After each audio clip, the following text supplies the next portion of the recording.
హే guys, ఈరోజు మనం TG high court question paper discuss చేద్దాము. జూనియర్ అసిస్టెంట్ది 25 June 2026 second shift question paper ఇది. సో క్వశ్చన్స్ ఏం అడిగారంటే, first question current attorney general ఎవరు అని అడిగారు, ఆర్ వెంకట్రమణి. సెకండ్ క్వశ్చన్ ఏం అడిగారంటే, which Indian state has recently propose changing its official name, which అంటే కేరళ అనమాట, చేంజ్ టు కేరళం. ఏ స్టేట్ది యాక్చువల్లీ చేంజ్ అయింది అని అడిగారు. So Kerala answer. Green hydrogen hub ఎక్కడ లొకేషన్ అడిగారు. సో విశాఖపట్నం అనమాట. రతన్ టాటా నేమ్తో ఒక యూనివర్సిటీకి పెట్టారు. సో అది ఏ స్టేట్లో ఉంది అని అడిగారు. So answer Maharashtra. Extreme poverty free state ఏది ఇండియాలో అని అడిగారు. So Kerala. UPI usage intensity leader ఎవరు, టాప్లో వచ్చింది ఎవరు అంటే తెలంగాణ. ఎక్కువ ట్రాన్సాక్షన్స్ జరిగింది అయితే వేరే స్టేట్, కాకపోతే పర్ పర్సన్ అలా and per capital digital transactions అయితే దాంట్లో టాప్ ఏది అంటే తెలంగాణ అనమాట. So answer Telangana. Social media ban జరుగుతుంది కదా, 16 years బిలో వాళ్ళకి సోషల్ మీడియా బ్యాన్ చేయాలి అని కొన్ని కంట్రీస్ చేశాయి కదా బ్యాన్. సో రీసెంట్గా చేసింది ఏది అని అడిగారు. So united kingdom. Mission Mausam is related to అని అడిగారు. So answer advanced weather forecasting, climate resilience and tackling extreme weather events అనమాట. సో ఇండస్ వ్యాలీ సివిలైజేషన్కి రిలేటెడ్ కానీ పోర్ట్స్ ఏవి అని అడిగారు. సో 4 ఆప్షన్స్ ఇచ్చారు, లోతల్, బాలాకోట్, అలాదినో, బిబ్లాస్ అని. సో ఈ 3 ఏవైతే కింద ఉన్నాయో ఇక్కడ, లోతల్, బాలాకోట్, అలాదినో, ఇవి ఇండస్ వ్యాలీ సివిలైజేషన్ టైంలో పోర్ట్ సిటీస్ అనమాట ఇవి. సో ఆన్సర్ బిబ్లాస్ అనమాట, విచ్ ఈజ్ నాట్ అడిగారు కాబట్టి. సో ఆన్సర్ బిబ్లాస్ అవుతుంది. ఏపీ ఆర్గనైజేషన్ బిల్ ఏదైతే ఉందో అది ఎవరు ఇంట్రడ్యూస్ చేశారు అని అడిగారు. ఆన్సర్ యూనియన్ హోమ్ మినిస్టర్ అనమాట. ప్యారిస్ అగ్రిమెంట్ రిలేటెడ్ ఏది అని అడిగారు. 4 ఆప్షన్స్ ఇచ్చారు.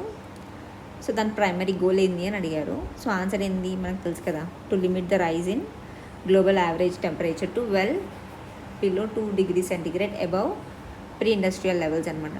2 degrees సెంటిగ్రేడ్ కంటే ఎక్కువ పెరగకూడదు ప్రీ ఇండస్ట్రియల్ లెవెల్ అప్పటి నుండి అని ఆన్సర్ కదా. సో అదే ఆన్సర్ అనమాట. Chillara Devullu. Who is the author of the famous Telugu novel Chillara Devullu అనమాట. Answer Dasarathi Rangacharyulu. Father of green revolution ఎవరు అంటే మనకు తెలుసు కదా, MS Swaminathan. Purusha Sukta. So in which ancient text is the Purusha Sukta hymn found అంటే Rigveda answer. So which dynasty was the first to issue wide scale gold coins in India అంటే Kushana dynasty అనమాట. What does the term Dharma చక్ర పరివర్తన మీన్ అంటే ఇది ఇక్కడే first sermon delivered by Gautama Buddha at Sarnath అనమాట. So answer సెర్మాన్ అనమాట. శాతవాహన ఇన్స్క్రిప్షన్ లాంగ్వేజ్ ఏది అని అడిగారనమాట. Satavahanas which language was primarily used in Satavahana inscription అని అడిగారు. సో ప్రాకృత్ అనమాట. Which ancient Indian king was the first to maintain a large permanent and regular standing army అంటే బింబిసార్ అనమాట. మనకు ఆప్షన్స్లో ఏం అడిగారంటే హర్యాంక డైనాసిటీకి, శిశుంక డైనాసిటీ కింగ్స్వి అడిగారు. సో ఆన్సర్ బింబిసార్ అవుతుంది. Is the founder of Haryanka dynasty. ఇంకో క్వశ్చన్ ఏం అడిగారంటే, in which year was the voting age in India officially changed and lowered from 21 to 18 years అని అడిగారు. సో యాక్ట్ వచ్చేసి 1988లో వచ్చింది, ఎఫెక్ట్కి వచ్చింది అయితే 1989. సో ఆన్సర్ 1989 అనమాట. పిఎం సూర్యఘర్ యోజన గురించి ఒక క్వశ్చన్ అడిగారు. What is the primary aim of the PM Suryaghar Muft Bijli Yojana అంటే to provide free electricity every month కదా, కానీ ఆన్సర్ ఏంటంటే installation of roof top solar panels అనమాట. సో అది answer. Yogasana world championship launch జరిగింది కదా June 21st యోగా డే రోజు. So which union minister officially launched the historic moment for the first ever world Yogasana championship అంటే మాన్సుఖ్ మందావియా అనమాట. Union minister of youth affairs and sports, health కూడా అయితేనే కదా. So answer Mansukh Mandaviya గారు. పేరిణి శివతాండవం గురించి ఒక క్వశ్చన్ అడిగారు. The ancient warrior dance form of Telangana Perini Shivatandavam was revived by which prominent personality అంటే ఆన్సర్ నటరాజ రామకృష్ణ అనమాట. లాంగెస్ట్ కోస్ట్ లైన్ ఏది అని అడిగారు ఇండియాలో. So answer Gujarat. అది ఒకవేళ ఓవరాల్గా స్టేట్స్ యూటీస్లో కలిపి అయితే అండమాన్ అండ్ నికోబార్ కదా. సో ఓన్లీ స్టేట్స్ అడిగారు. So Gujarat answer. Civil disobedient related ఏది అని అడిగారు. సో ఆన్సర్ దండి మార్చ్ అనమాట. It is related to civil disobedient movement కదా. సో అది కబడ్డీ వరల్డ్ కప్ జరిగింది కదా రీసెంట్గా జరిగింది, దానికి ఇండియా గెలిచింది. సో అది హోస్ట్ చేసిన కంట్రీ ఏది అని అడిగారు అనమాట. Which country hosted the kabaddi world cup which was won by India అంటే ఆన్సర్ బంగ్లాదేశ్ ఢాకాలో జరిగింది కదా. సో అది answer. The big apple nickname. The big apple is a popular nickname of which global city అని అడిగారు. So New York అనమాట, యూఎస్ఏలో ఉంది కదా న్యూయార్క్, దాని నిక్ నేమ్ ఇది బిగ్ యాపిల్ అనమాట. లాంగెస్ట్ లేక్ ఇన్ ఇండియా అని అడిగారు క్వశ్చన్. సో వెంబనాడ్ లేక్, ఇది కేరళలో ఉంది.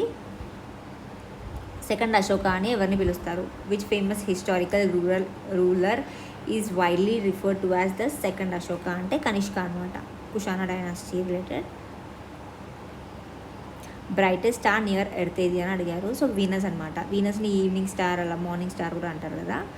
It is near to earth and it is brightest అనమాట. So answer Venus. High literacy rate ఏది అని అడిగారు. సో ఆన్సర్ మిజోరం అనమాట. లార్జెస్ట్ ఫారెస్ట్ కవర్ ఏ స్టేట్కి అని అడిగారు. So answer Madhya Pradesh. Founder of Arya Samaj ఎవరు అని అడిగారు. స్వామి Dayanand Saraswati. Who is the editor of the famous Golconda కవల సంచిక అని అడిగారు. సో మనకు తెలుసు కదా answer Suravaram Pratap Reddy. Which constitution amendment act of 1973 was enacted by the parliament to provide legal and constitutional backing to the 6-point formula for Telangana Andhra Pradesh అంటే ఆన్సర్ 32nd అనమాట. 31, 32, 33 అలా ఇచ్చారు కదా ఆప్షన్స్లో. Answer 32nd constitution amendment act అనమాట. ఆథర్ ఆఫ్ విక్రమ చరిత్ర ఎవరు అంటే బిల్హానా. క్వశ్చన్ ఏం అడిగారంటే చాళుక్య టైంలో విక్రమ చరిత్ర రాసింది ఎవరు అని అడిగారు. So answer Bilhana. Malavika Agnimitram was written by whom అని అడిగారు. విచ్ లెజెండరీ పోయిట్ అని అడిగారు. సో కాళిదాస్ అనమాట. అభిజ్ఞాన శాకుంతలం అవి రాశారు కదా. సో ఆ కాళిదాసే మాలవిక అగ్నిమిత్రం కూడా రాశారు. సో ఇక్కడికి 36 క్వశ్చన్స్ అయ్యాయి. రిమైనింగ్ వేరే వీడియోలో చేస్తాను.